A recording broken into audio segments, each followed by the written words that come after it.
Welcome back once again, everyone. This is my channel, P.E.Eyes Uncovered. My name is Jim Shephard, and I am the author of the P.E.Eyes Ben and Vern detective novel series.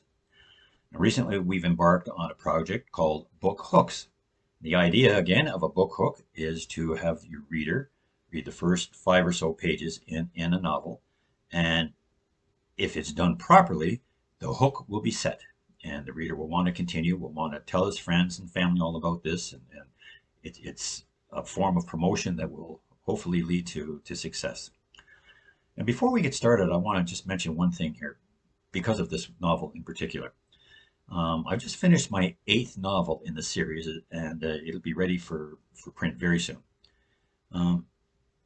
It gives me great joy to go back and look over these novels and see how my main characters, there's 6 of them in the novel, that have progressed from the first one all the way up to number 8.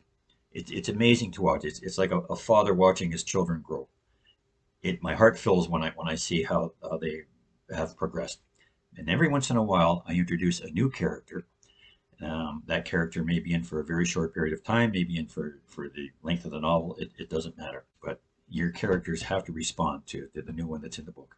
And in this book in particular, I've introduced a character right at the beginning who plays a very important part initially, and then it's his memory that goes on throughout the book. So without any further ado, let me get started on this one. Oh, by the way, this one is, I think it's the 5th book in the series, and it's entitled P.E.Eyes Open Secret. So here we go. Chapter 1. Cresting the hill on a 2-lane highway at 120 kilometers per hour, Mark Brigham cranked up the console speakers on his blood-red Harley Softail Classic. He understood that he was engaging in a risky bit of riding, but with AC/DC's Highway to Hell screaming into the night, and his characteristic contempt for caution evident, Brigham laughed at the challenge. Given that it was well past 3 o'clock in the morning, with the sky stained blacker than Satan's rotting teeth, and more than an occasional patch of fog rolling in from the still waters of the Northumberland Strait, Brigham's date with destiny had all been but sealed.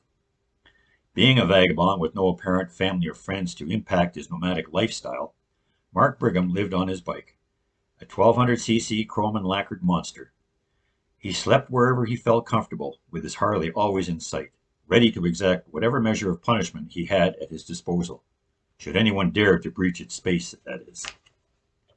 In spite of his appearance and biker attitude, Brigham had no desire to be associated with any motorcycle club.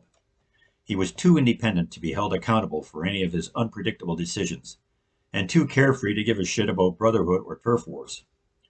At 5 foot 10 inches, and with a barrel chest that was often mistaken for a padded flak jacket, the long-haired, bearded veteran of the asphalt arteries rarely left behind any indication of his presence.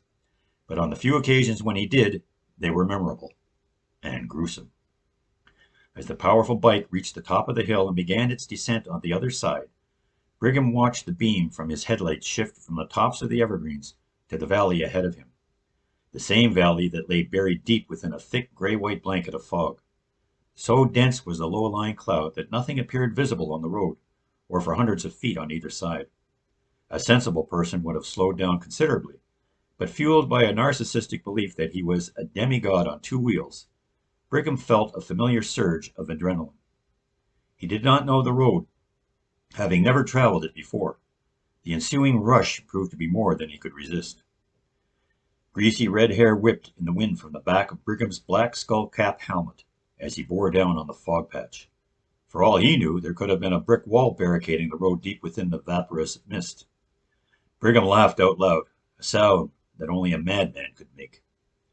Breaking through the ground cloud, his laughter abruptly ended.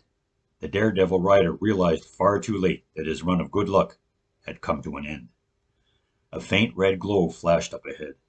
The intersection at the bottom of the roadway, less than 100 feet ahead, lay in wait of the unsuspecting rider.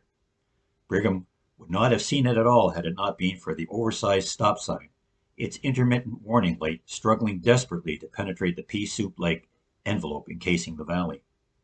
His instinct to run the stop sign, fueled by his reasoning that another vehicle being there at the exact moment was highly unlikely, given the hour and driving conditions, betrayed him for the last time. the sign that had been there to indicate a T intersection. Unable at this point to stop the rocketing Harley, Brigham's only hope for survival rested on an unrealistic and improbable ability to effect a 90-degree turn at a speed that defied the laws of physics.